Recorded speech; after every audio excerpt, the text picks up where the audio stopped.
The time being 6 o'clock, I'd like to call the Board of Health meeting to order. All members are present, as well as our acting health agent, Chris Schultz. Would everyone please stand and join me in the Pledge of Allegiance? I pledge allegiance to the flag of the United States of America and to the republic for which it stands, one nation, under God, indivisible, with liberty and justice for all. All right, the first item on our agenda for this evening are some announcements from the Health Department. I will turn that over to Chris. All right. So just a friendly reminder that we are still in the midst of a pandemic. So I get some COVID updates for you. Our current numbers as of yesterday were 28 active cases in Abington. And I say that with the caveat that that's proctored tests through Maven. So that doesn't include anybody who's home testing. So that's good. That's the lowest we've been in a long time. That's good. Our test positivity rate, however, as of last Wednesday was at 8.04%. So we are still technically above this board's threshold for discussing a mask mandate. I believe you have the advisory up online still, and we don't advise, the health department's not advising any differently. So. Any questions from the board for the Health Department? So do you think it's just, Chris, with the high positivity rate, part of the issue is that people are doing home testing, the prevalence of kits? Yeah, I was discussing someone with this today. I think most of the people that are getting PCR tests that are going to their doctors are positive. They know they're positive. So that's probably bumping up the positivity rate a bit. It seems to be with the current strains, people are testing 5 or 6 times before they hit positive. So it's a reminder to our populace, if you want test kits, we have plenty. We just ordered 6,000 more additional from the state that are coming this week. So, and their expiration date has been expanded by 3 months. So, please do not be shy about coming and getting tests from us. Happy to give them out. Any other questions? No? Okay. We can move on to our next agenda item, which is a certificate of occupancy regulation discussion. There is a copy. Is there a copy available up here too, if anybody is interested? So if anybody's interested in looking at a copy of the regulation, that is up front here. So essentially, this regulation is requiring that when rental properties are turned over, that they need to be inspected. I believe it's within a 72-hour period, as the way that it's written right now. Chris, I don't know if you want to talk a little bit more about what that would look like for the health department. I want to preface this discussion by saying there's a webinar by the, was it Massachusetts Health Board Association? Yeah, Health Officer Association this Wednesday. So that is something that if anybody's interested in attending, I recommend doing that. Maybe before we go into too deep of a dive with this, we just hear what the position is on that, but I'll turn that over to Chris to talk about what this would look like. So there are a number of towns around us that currently do this. Part of the idea is, so all housing, whether it be rented or privately owned, the state has established a sanitary code with minimum standards of fitness for human habitation. The health department gets involved usually when a tenant calls and their landlord has not resolved issues in the apartment. We go out and do an inspection. It can go one of two ways. Sometimes there's issues that the tenant's responsible for. Sometimes there's stuff that the landlord is responsible for. If there are issues where the unit does not meet the minimum standards, a correction order is issued and they have 30 days to fix those problems. And if they don't, they start getting fined, and then it can end up in housing court. On rare occasions, if the house is deemed unsafe, it's condemned, and we have to remove the tenants, which is they have to be put up by the landlord somewhere until the situation is resolved. So that whole process is always very difficult when the unit is occupied. Number one, you've got people living in what at least they consider to be an unsafe condition. They're certainly not happy. If we go out, we have to go. I have to go out when they're home and available, and if they have to be dislocated because of a situation, that's a burden on everyone. So I think part of the idea with this certification of rental property, whatever the wording is here, is that we would check these units when they're vacant. We can go in and see. So for tenants coming in, they know that the health department has been out and deemed that the unit meets the minimum standards. That's not to say it's nice but that it meets the state's minimum standards, which are, you can read through the law if you want, it's lengthy. It's also good for the landlord because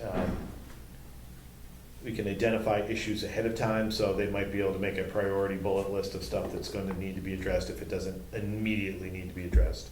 Also gives them the opportunity to fix stuff before you have tenants in, and it becomes a bigger headache. So I think it's a win-win for tenants and landlords.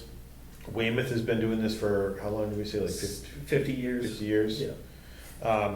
I don't think it would be a big lift for the health department. It certainly, I mean, I'm usually not in favor of more work.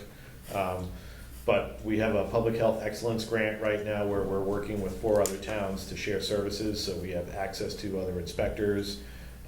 There are not a lot of properties in Abington, and I do not, knock on wood, foresee a situation where suddenly 100 units are available at the same time, and we gotta go out in 72 hours and do them, so. Yeah, and this is 5 years prior to the date which that becomes vacant. You don't need to complete this, so for the first 5 years of that dwelling's existence, it doesn't need to. Yeah, have the new certification. construction is not included as well, yeah. Right. And as long as the tenant is there, it's only when it turns over, it's, you know, it becomes vacant. Yep. So a person's there for 10 years, it doesn't have to be inspected for 10 years. What would the fee be? Did we? I mean, so again, when we set our fees, it's supposed to just cover the administrative costs. I'm not sure what Weymouth charges. It's probably somewhere between $25 and $50. Yeah, this regulation that we have drafted up in front of us is Weymouth's with Abington included, so we had something to look at and we can start to make changes and make it work. So this is what they currently have with the word Abington put in here as needed. So if that's any reference for what's going on surrounding your community. Do we provide like a checklist or an inspection form, like for, like if, like I was a, you know, a landlord, you know, is there online, is there a checklist for landlords to kind of go through the code of what they need for the minimum? They could, the inspection sheet that I use when I do inspections is based off the state Yeah, right. template, so they could get it online, or I could make copies available. So this is the same thing Weymouth has, just with Abington inserted. Correct. So, and this is, I think, with that in mind, you know, if I plan on attending Wednesday, I think you are too, at the webinar. If there's things that we can just, you know, listen to and maybe if there's changes that can be made based off of that information that's given to us then we can come back and look at it just with that new information in mind. But this is what Weymouth's been using. It's posted on the website. I mean, I don't know when the last time if it was changed, but it's been in full force right now. So you're not looking for us to approve this tonight? No. I do think from a landlord's perspective too, that you'd come in, like you did say, Chris, that, you know, gives protection to both. I mean, it kind of puts a stake in the ground. This is what the property was when the person, you know, began their occupancy. Mm-hmm. And so from a landlord standpoint, that's good to have, you know, that if there's damage done or, you know, or if it goes beyond the code, some of it might be due to, you know, the renter or the tenant's, you know, actions. So I do think from that standpoint, it's good for the landlord too. I agree. Yeah. There is a passage that I find a little bit restrictive.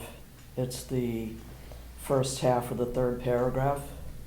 No public utility shall be restored nor billing transferred except those deemed necessary by the Board of Health or its agents to prevent damage to the dwelling unit, apartment, or tenement until such time the public utilities company is notified by the Board of Health or its agents and after an inspection of the dwelling unit,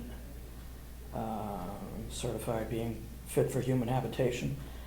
I think that a lot of times if you want to do work in the unit, you need to transfer the utilities. If it's in the winter, well, of course it does say to prevent damage. But I don't think it's really practical to expect the homeowner not to have the utilities transferred or put in their own name. That would be transferred to the new tenant.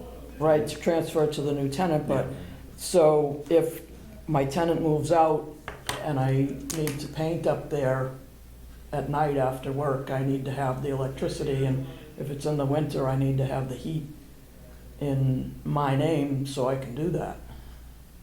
And so we would need permission from the Board of Health just to put the lights on to be able to paint. I think it would allow you to transfer it to your name. It wouldn't allow you to transfer it to a tenant until it had been inspected. Right. I think I'm reading that in terms of the new tenant. It cannot be transferred to the new tenant. Right. So then, I think we need to insert in there to the new tenant. Yeah, I think At it could some use a point. clarification.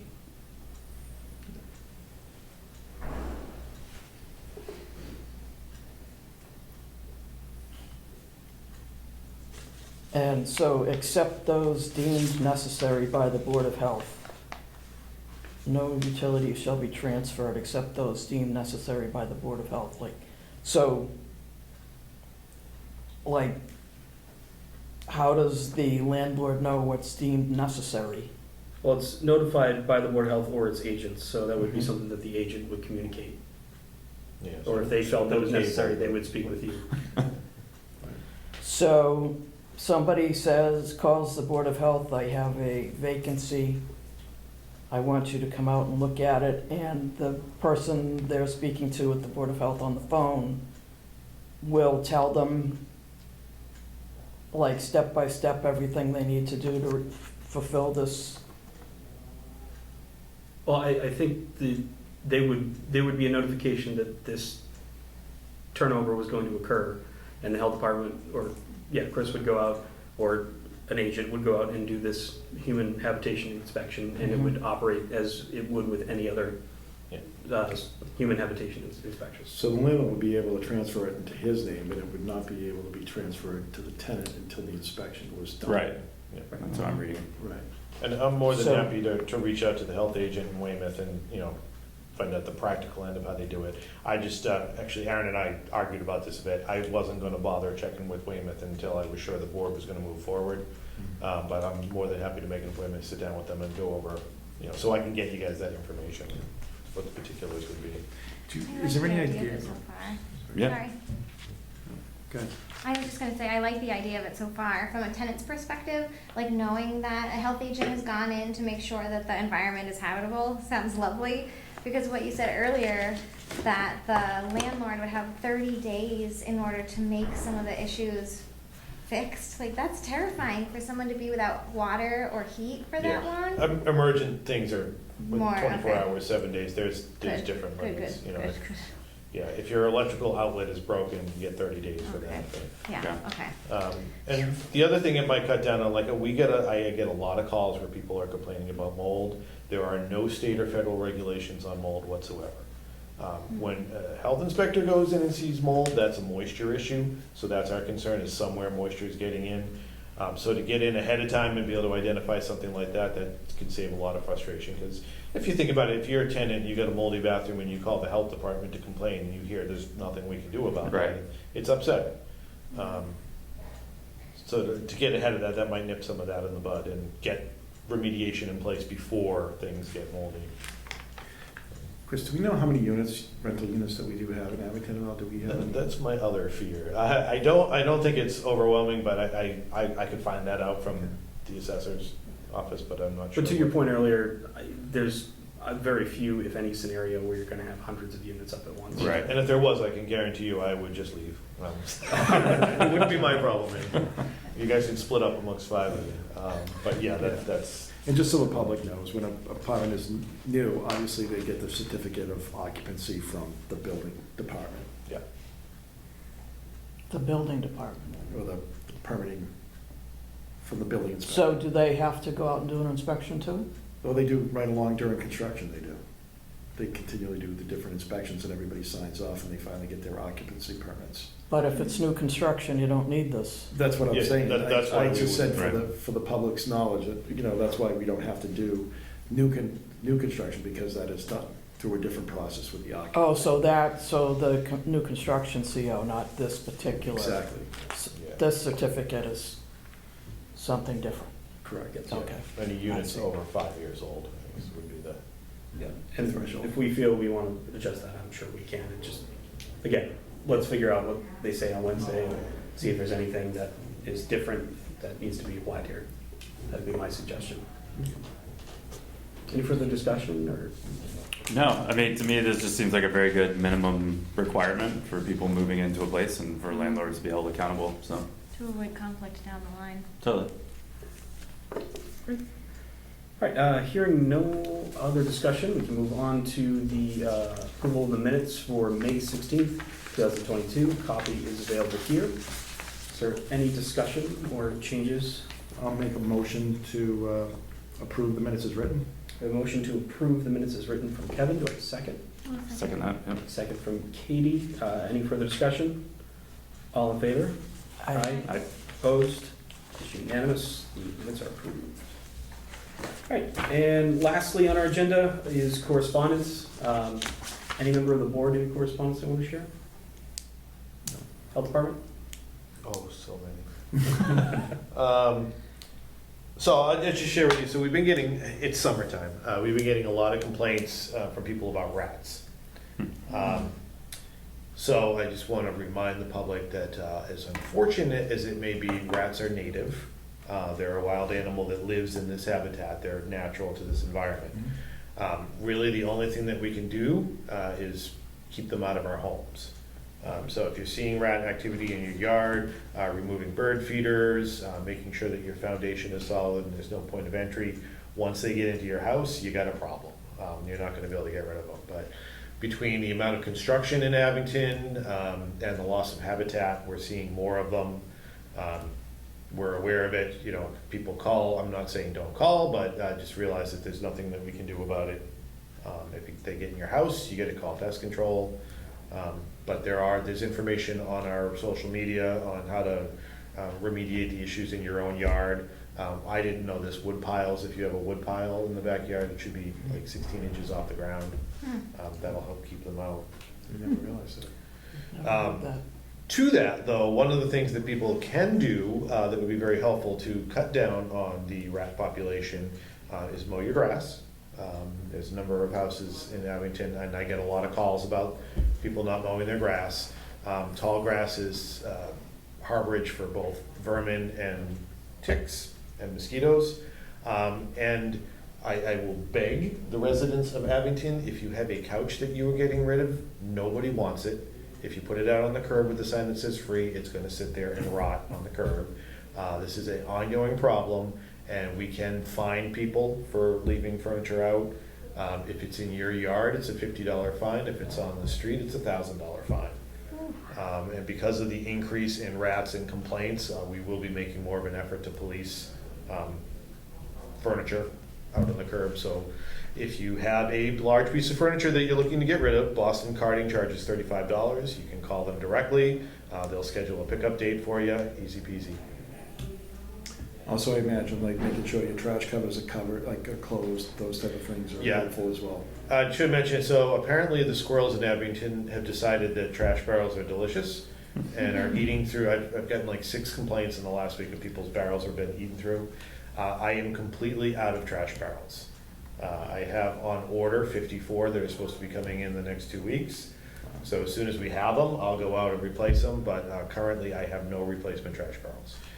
I have more recycling barrels than I know what to do with, but I don't have any trash.